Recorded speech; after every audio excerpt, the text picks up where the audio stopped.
Muito bem, e para fazer uma análise sobre esse assunto, eu converso agora com o professor de Relações Internacionais do IBMEC de São Paulo, Alexandre Pires. Boa noite, professor. Boa noite, Celso. Obrigado por aceitar o nosso convite. Enquanto o Brasil e muitos países estudam reduzir a escala de trabalho, conforme já falei aqui, o presidente Javier Milei enviou ao Congresso argentino um projeto que aumenta a jornada semanal dos trabalhadores. Vai na contramão de uma tendência de vários países mais ricos e mais desenvolvidos. Ao invés de modernizar o mercado de trabalho, nós temos que entender que a reforma do Milei significa uma flexibilização do mercado de trabalho. Não são exatamente a mesma coisa, né? Ou seja, tentando facilitar com que alguns contratos se tornem, digamos, mais baratos no final das contas. Isso não é necessariamente uma modernização desse mercado. Participa aqui da nossa conversa o nosso editor de internacional, Acácio Filho. Acácio, por favor. Professor, boa noite. Essa poderia ser chamado de modernização se isso tivesse acontecendo há alguns anos atrás, alguns 20 anos atrás pelo menos, porque a impressão que dá é que ele está um pouco atrasado no liberalismo, né? Tem um certo, digamos, um certo exagero ali, né? O Brasil também discutiu reformas parecidas, mas a produtividade não vai crescer simplesmente porque eu flexibilizo as horas, a forma de jornada, né? Ou seja, a produtividade tem a ver com investimento, com capital, com poupança, não é tão simples assim. Lembrando que a Argentina tem um nível de capital humano alto, né? Então talvez seja um pouco de propaganda demais aí com relação às reformas, mas alguns pontos são sim interessantes, mas outros me parecem um pouco tirado de livros básicos. Agora, é uma grande briga na Argentina porque a CGT tem uma força política muito grande, né, professor?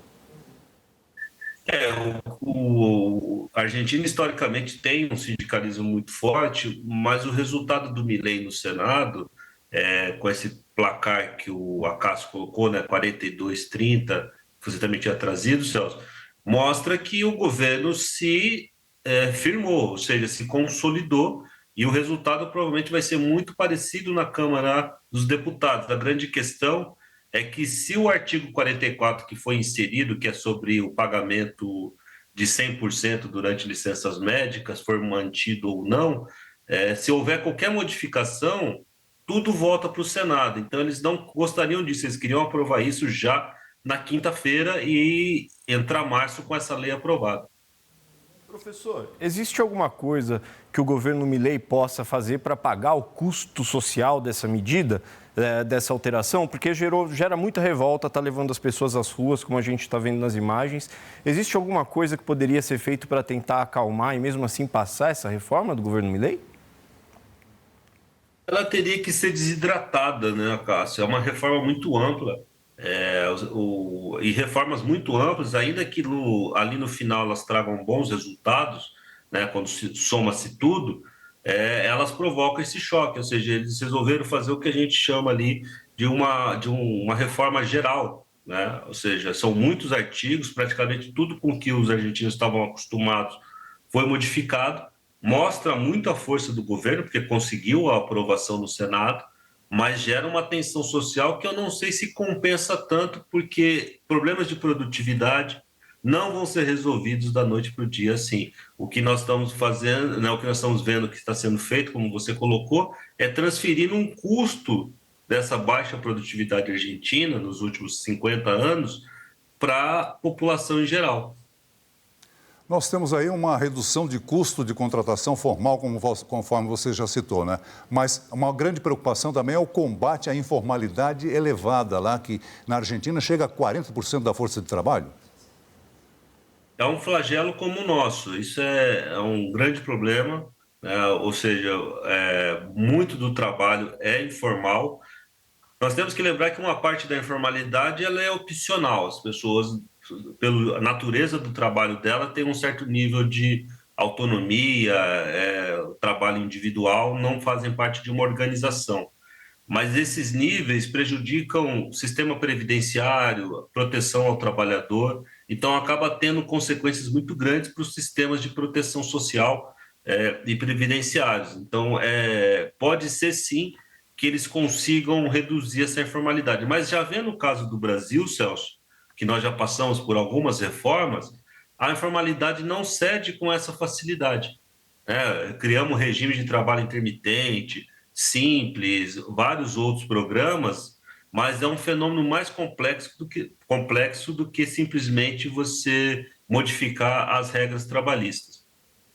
Professor, aqui no Brasil, como o senhor mesmo citou, a gente também tem um número alto de informalidade, né? A gente calcula a taxa de desocupação considerando quem tem um trabalho informal como ocupado, assim como na Argentina você está falando.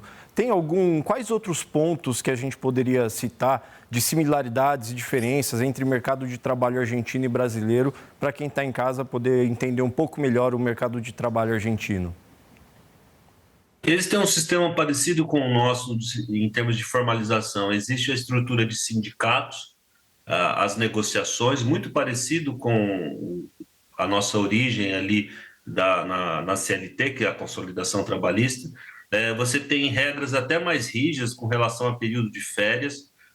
Você também tem obrigações de estabilidade, tem prazos. Então, existe uma lógica de garantias, de licença médica, remuneração, descanso remunerado.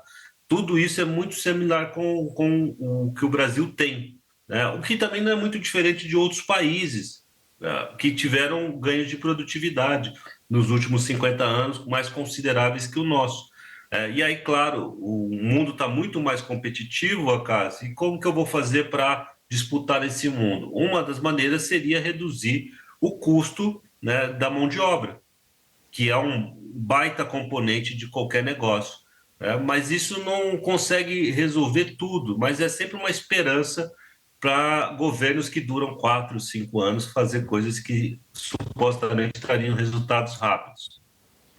Enquanto lá na Argentina os sindicatos se opõem à reforma trabalhista, aqui no Brasil a gente tem o apoio das representações sindicais, né?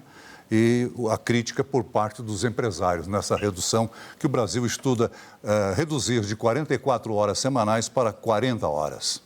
Eu agradeço o professor Alexandre Pires, professor de Relações Internacionais do IBMEC, pela participação aqui no Jornal do SBT News. Agradeço também a presença de Acácio Filho. Obrigado, Acácio. Obrigado, Celso.